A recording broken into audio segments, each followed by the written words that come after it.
And this is called the satsang Mm. approach. There was many talk about the fourfold qualifications for knowledge. Amani Tvama, Dambi Tvama, Ahimsa Shanti Raja. None of that, or why you would need such a mind in order to realize this. Who's the adhikari for it? What is the problem? Is the problem not knowing that I'm the witness? Or is the problem that I take myself to be a knower? As long as I'm a knower, now that I've attended the retreat and I know myself, and now I don't know myself, this will go on because ignorance, the very knowership is the ignorance. Okay. He doesn't address that. Oh, you're the witness. Intuit that. Oh yeah, I am the witness of my thought. That's my experience. Rupert, Francis, yeah, Mooji, Dayananda. I remember sitting there. Dayananda was wonderful in throwing you back to the witness. But the whole idea of the witness is also an adhyasa, and that the final teaching is nobody ever saw the world. It's only because of ignorance. Okay. Then, if you say, well, what caused ignorance? All of this thing, then you have to engage with that. But that's not an issue for them because they just say, you haven't recognized your true nature.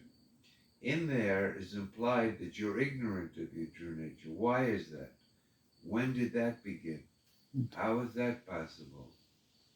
If the self is always here and always shining and you don't need your mind or senses to know it, then why doesn't everybody know it?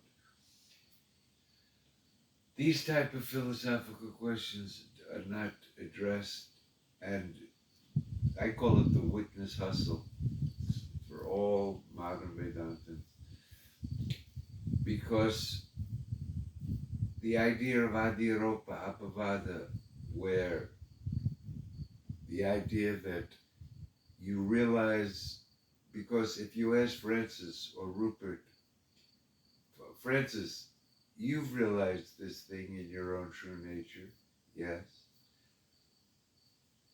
Do you see the world? Of course, I'm sitting here talking to you.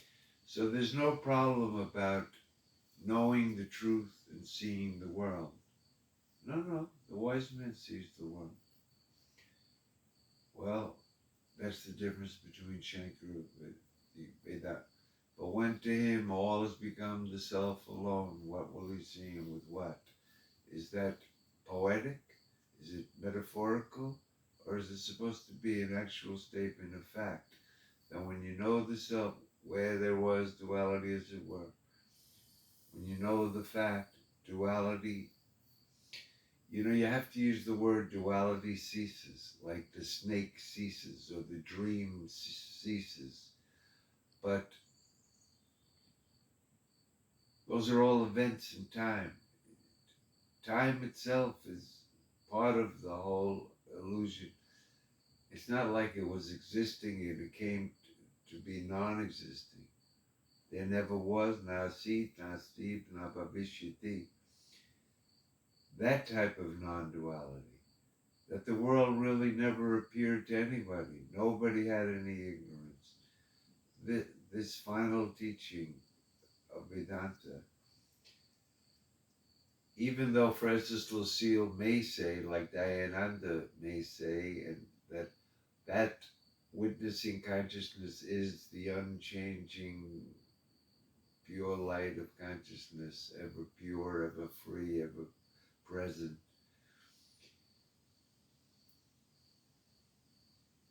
But their idea about can it be known?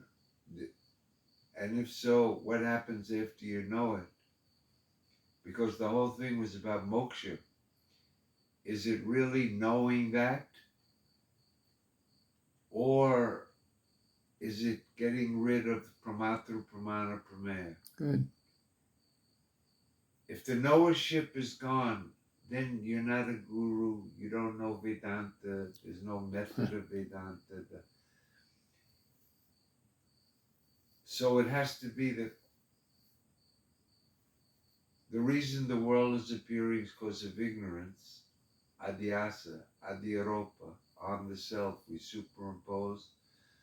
But the Shastra, the teacher, has additional superimpositions. You don't know the self, a tato brahma jignasa. It's a deliberate, the self is not to be known, it's not a gyeya. It can't be inquired into as though it was something that you could then know. But it starts with you have to know Brahman. Why? Brahmavid paramapnoti, the knower of Brahman attains the highest. It's a deliberate superimposition because it wants to say you are Brahman. But it starts with you have to know Brahman. What is that Brahman? Janmadiyasya yata. That from which everything comes, by which everything is sustained, unto which everything merges. That is Brahman. That is to be investigated. Second sutra. Nothing comes from Brahman, nothing is sustained by Brahman, nothing merges back into Brahman. That's a deliberate superimposition of causality on Brahman, merely for the purpose of teaching. It's an adhyaropa. It can't be true. Brahman can't create anything. The next one is Shastrayoni Tvat.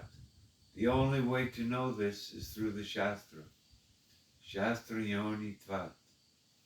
There's another superimposition, that the Shastra is the only pramana. That means you're a pramatru. You need the Shastra to know the prameya, Brahman. But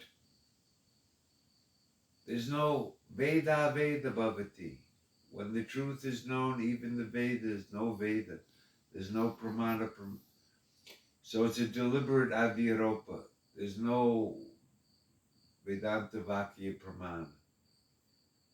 But we say, without the Vakya, there's no Vakya Jnana. Shastrayoni Tvat. And then, so that's a deliberate superimposition, the first three sutras. They're all adhyaropas. And the fourth one, Tatu Samanvayat, that the scripture only teaches that. It doesn't teach moksha, it doesn't teach bondage, it doesn't teach creation, it doesn't teach sadhana, it doesn't teach karma, it doesn't teach previous birth, it doesn't teach lokas. Tatu, the tatparyam of the Shruti is only to teach that there's Ekam Adviti in Brahma. And how does it do it? Samanvayat. Because all of the Shrutis, by the means of deliberately saying something and then retracting it, that's the Samanvaya. That's why you have to read the commentary in the fourth sutra there. The Samanvaya, that all the Shastras, even though it looks like there are different Panchakosha Viveka, Vastatraya Viveka, Triptarish Viveka, cause and effect, universal and particular, and all different things. It's only one method. They all negate the thing in the end. And that's the Samanvaya. That's the tradition. It only teaches that because of harmony, Samanvaya. That means that whoever was the author of these sutras understood how Vedanta works. That you have to know Brahman. Brahman is the cause of the world, and the Shastra is the pramana. Is only to teach tat too. Not to teach that there's a pramana and Brahman is the cause of the world, or or the witness of the world, or the unattached, unaffected by the world. And then when you know that, you'll be free. Brahmavid Paramapnoti, the knower of Brahman attains the highest. All of that is merely for the purpose of teaching. So if you understand Vedanta in that way, if it's presented in that way, and then you contrast that with how the understanding of Rupert Spira is, especially with regard to what's the nature of this world. And he's a Kashmiri Shaivite, and so is Francis Lucille. I don't know if you picked it up in that particular lecture, but eventually they say, this is all the expression. It's not separate from that. It pervades all of this. We don't deny this. It's kind of like Dzogchen or Kashmiri Shaivism, which are all very similar. Yeah. It's a non-duality.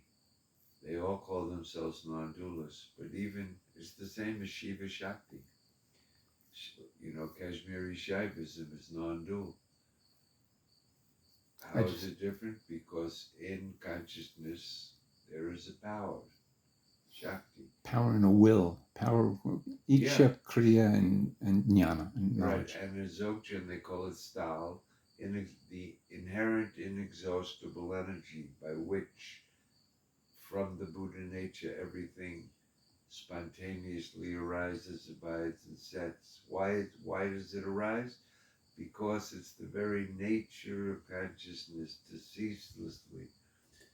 That's a dynamic consciousness. For them, it's all dynamic. Mooji, all of them. Because they don't have this idea of ignorance. And when the ignorance is gone, the duality is gone. Good. What are you doing? You're